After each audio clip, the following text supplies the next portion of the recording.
Hello everyone, and welcome back to Learn Well podcast. Podcast powered by New Wellness Education and focused on learning, education, and well-being. In this new episode, we are gonna have, as usual, uh, this time two international guests at once. But before to start, music.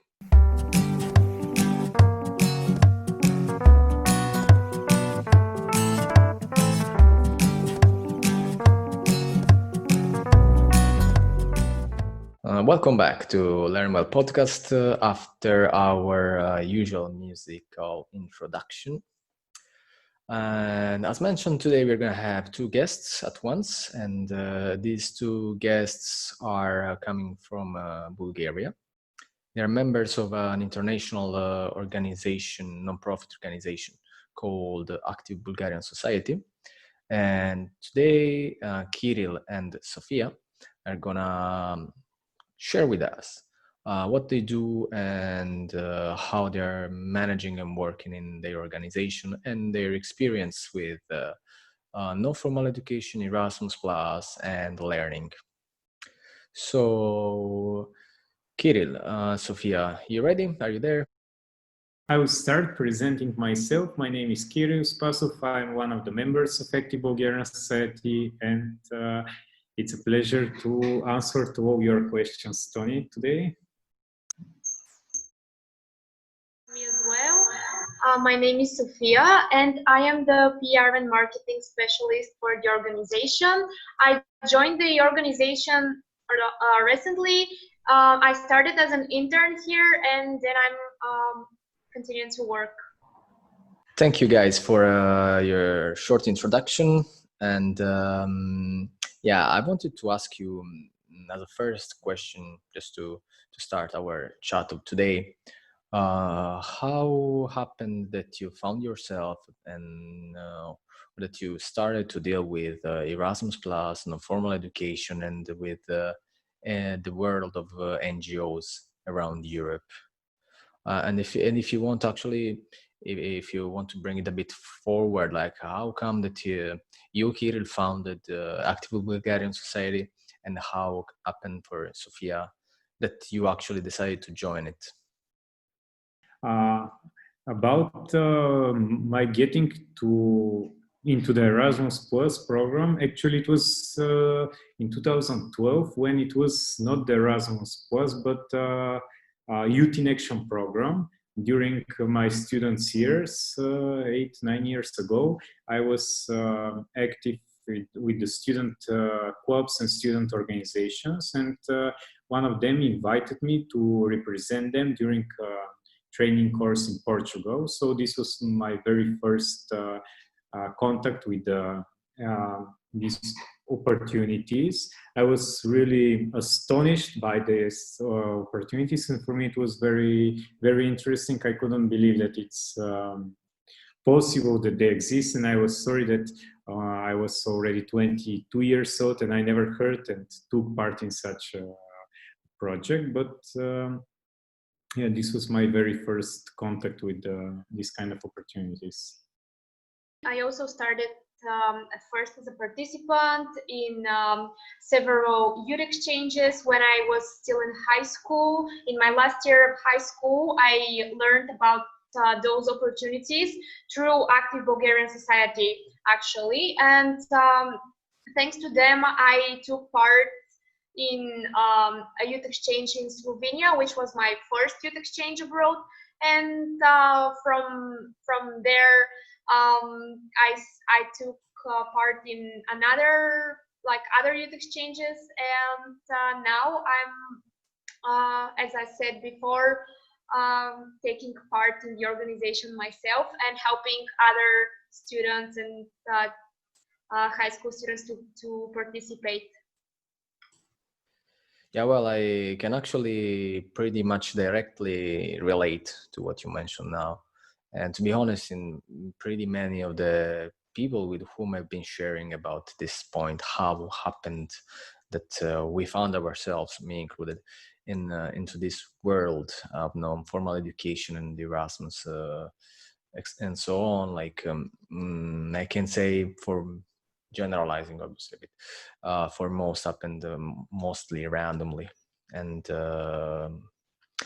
yeah, but that's also somehow the beauty of it, I would say. And it's also amazing like hearing the what Sophia shared, like how she went from participating to actually getting a job opportunity and getting a job with you in an active Bulgarian society.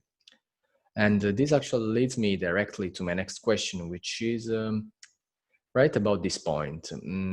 This I want to start with you first, Kiril, and then also Sophia, if you feel like joining up and sharing.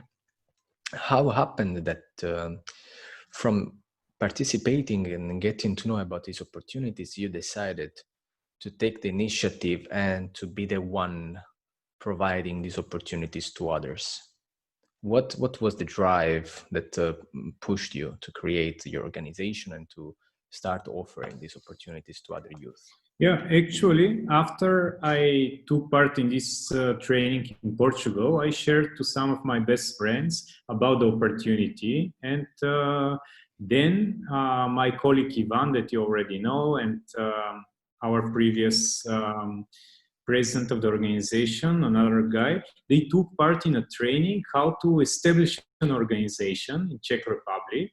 And this is how they got the incentive, they got the basics, they were motivated to create. They invite me to join, and this is how we decided to establish the organization, because we really enjoyed the general idea about this kind of intercultural projects that provide that support young people in their learning process. So for us, this was something that started as from the very beginning as something that we really enjoyed, as not as a full-time job, but something that we liked to take part as participants. And eventually, we started with small local actions like fundraising campaigns, eco initiatives that were not supported by any local or international program or government. It was just local actions where we involved tens,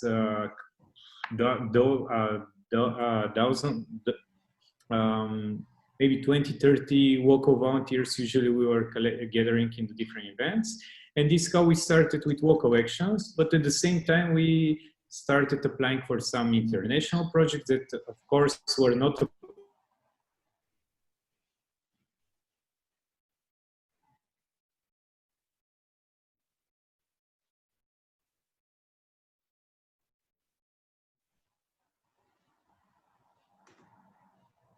in organization that was at that time really experienced. And basically, I realized that this is something I want to do in the future, maybe in a professional way. So I was kind of stealing their good practices, trying to implement them back home. So after my project, we decided to have this, our organization that was like a hobby at that time, to become our full-time job.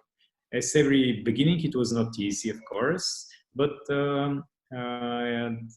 now, looking in the last 4 or 5 years, I can see what we have achieved, and I'm really proud of all the people that we managed to turn, and to all the positive changes that we made. So yeah, that's the story. Yeah, it sounds amazing. It sounds amazing, actually. And yeah, I would like to get back to the last things that you mentioned a bit later on about what you've done up to now and the projects, etc., etc. So actually, to talk a bit more about it. But now I wanted to hear from Sophia. Like, what are the drivers? Why she decided to join Active Bulgarian Society, to be part of the team, so to give her contribution to the organization? As I said, I initially joined the organization as an intern, which was, so to say, another program that was funded by the European Union, and it was just an opportunity for me to develop further, because I'm also a university student, and in my city there are not that many opportunities to develop professionally. And yes, I joined as an intern here during February this year, and after my 6 months contract as an intern ended, the leaders of Active Bulgarian Society offered me to continue developing my professional path with them, and I really enjoy it. I find it meaningful. I also feel that there is a great use to society, that I wanna be part of this contribution to show young people all the possibilities that there are for them, and to help others maybe join as I did and develop on their own. Thank you, Sophia. Yeah, and this actually brings me back directly to something I mentioned before, and it's about the previous projects that you organized or actually even participated also with Active Bulgarian Society or even before. Like what I wanted to ask you, and if you want to share, is about how do you see that these projects based on experiential learning, non-formal education, can impact youth that take part in it? How can they support the learning of these youth taking part in such projects? Here I can let Sophie share her very first project with Active Bulgarian Society when she was still a high school student, because I consider this as one of the best projects, local projects that we implemented. It was funded by the Council of Europe, and I think the impact on the participants, you can see it now, as Sophie started as a high school student taking part in some local actions. Then she applied to become a participant of the European Solidarity Corps internship project that was funded by the European Commission. And after the successful completion of her 6 months, we offered her a full-time contract. So I will let her share a couple of words maybe about this project, Legacy of Inclusion. So this was back then when I was still in high school, in my last year of high school. I think the ABS team came and they presented that there was this opportunity to take part in a project entirely funded and everything.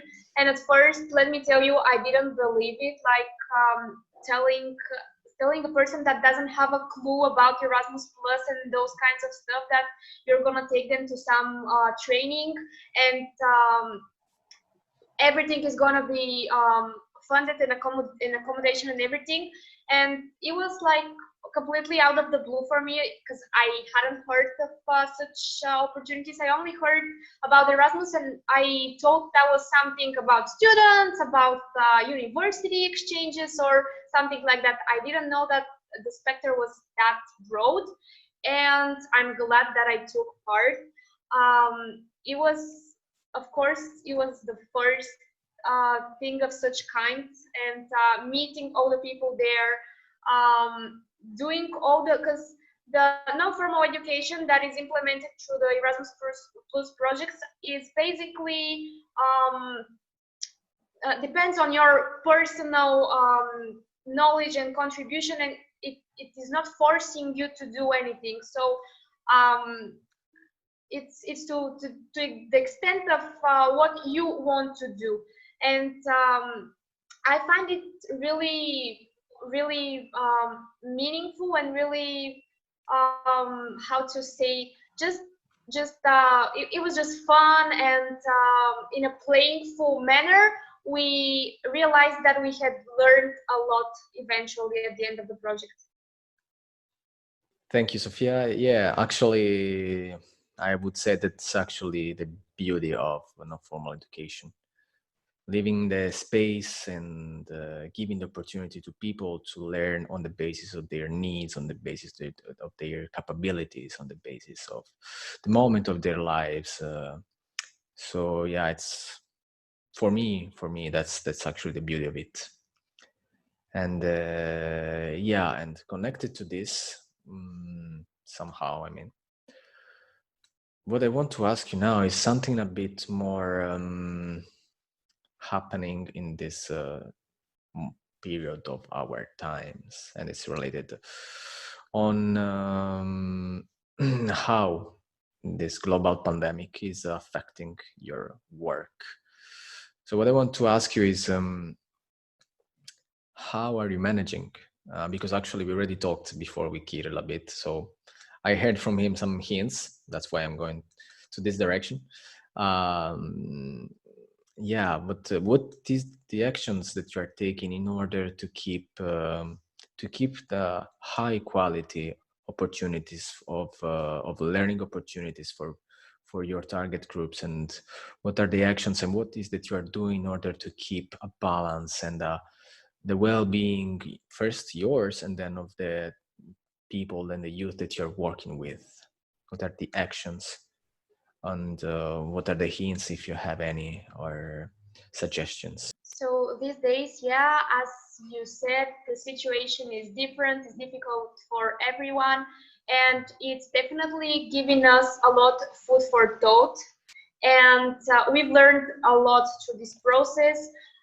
What we are trying to do is we are really trying to stay active, and we've adapted most of our events to be, so to say, COVID friendly. We are doing them mostly outdoors, and we avoid like close human interaction, or we are focusing on sports and such things that allow us to keep a certain distance.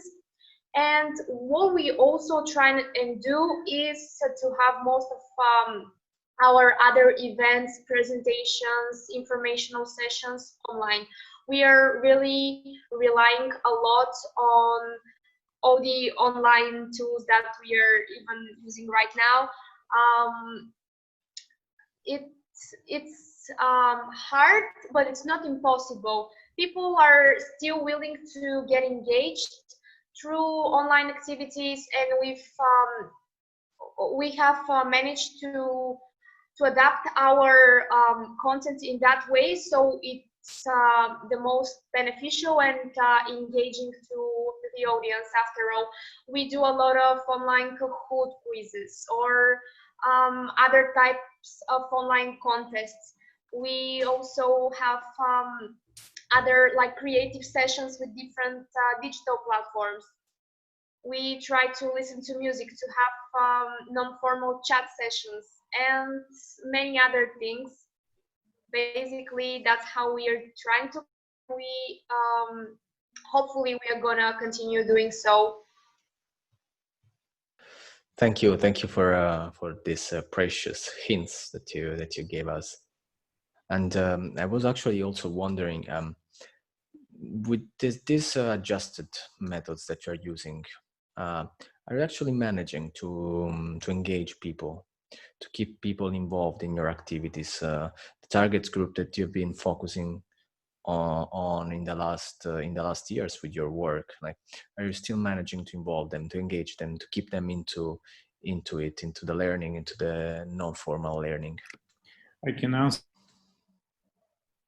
Different, it's different target audience, it's different people attending, because for some people, of course, online activities are not the best option, they're not the best choice, but for others, we see new faces actually. So it's a great opportunity for people who cannot physically attend our events from different parts of the world to join us. And in the what I can say, in the last events we are organizing as online events, we see many people from different countries like Georgia, Azerbaijan, Armenia, not only from Europe, that are joining, and they are really active. For us, it's a great. We see the impact. We see more active young people, more active organizations. So I'm happy to share that though people might expect online workshops and events not to be so much interesting and attractive, still we have our audience, and this motivates us and keep us going. Well, that's actually great to hear. Yeah, for sure, it's different. For sure, having activities online or in open space, because it's a must now, I would say, to have it in open space or online. It's different. It's from the past and from what we used to do. But yeah, I guess that's probably a way. For sure, it's a new way to do things, and probably it's gonna be the future of these activities, if not completely, but partially. I see it as pretty relevant, and it's great actually again to hear that you are managing to keep your target group, your youth involved and engaged in it. So yeah, actually from my side, these were the questions that I wanted to ask you. So I would like to hear if you have something more that you want to share with us today, some hints, some suggestions, some more pills from your side, if you feel like. Honestly, I don't feel like an expert to share, because I think it's something new for all of us, and we just need to adjust. We need to be flexible, and we need to find a way how to continue, of course, because giving up is not an option, and of course it's something new for all of us. I don't think there is someone who is expert about this, how to continue in such different times, but yeah, we need to do our best and try to never forget to smile, to keep on being positive, and do to love what we do and to do what we love. Okay, yeah, thank you, Kiril. Yeah, and Sophia, do you want to share something else with us? Some hints, some pills, some suggestions from your side too? I will agree with Kiril and say that I am either no expert, and nobody really has the answer to what to do in that situation, as we already saw. We've been struggling with it for a year already. So, but we are doing well, I would say. Humanity is doing well. And I think our organization is also contributing to keeping people entertained, to providing them with really great opportunities to spend their lockdowns and to be active and engaged, and to again stay positive and connected. Thank you, Sophia. Well, then what to say? Thank you, guys. Thanks a lot for what you shared with us today, for the hints, for the pills and the inspiration that you gave us in what you said today. And let's see, we can arrange it in a way that we're gonna get updated in the future, and they're gonna join us again for another episode of our podcast, Learn Well podcast, which is based on no formal learning, education, and well-being. So once more, thank you guys for joining. Good luck to you, Tony. Nice hearing from you, and take care. Thanks as well. It was a pleasure joining you today, and see you in the future. So we got to the end of this new episode of Learn Well podcast, powered by New Wellness Education. And I invite you all to stay updated and keep tuned on our channels for the next episodes coming up during the next weeks.